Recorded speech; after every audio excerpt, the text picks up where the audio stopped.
নমস্কার বন্ধুরা, তোমরা সবাই কেমন আছো? আশা করি সবাই ভালো আছো।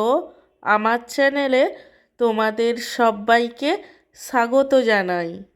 আজকে আমার লাঞ্চের থালিতে কি কি মেনু আছে তারই ভিডিও তোমাদের সাথে শেয়ার করব।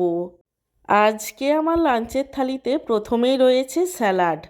স্যালাডের মধ্যে রয়েছে শসা কুচি, গাজর কুচি, পেঁয়াজ কুচি এবং টমেটো কুচি। স্যালাডের পরে রয়েছে বেগুনি এবং কাসুন্দি। বেগুনি এবং কাসুন্দির পরে রয়েছে ফ্রাইড রাইস এবং সব শেষে রয়েছে চিকেন কষা। আর হ্যাঁ, এক টুকরো পাতিলেবুও নিয়ে নিয়েছিলাম। আমার আজকের এই লাঞ্চের থালির ভিডিওটি তোমাদের কেমন লাগলো সেটা কমেন্ট করে জানিও। আর ভিডিওটিতে লাইক দিতে এবং চ্যানেলটিকে সাবস্ক্রাইব করতে একদমই ভুলো না।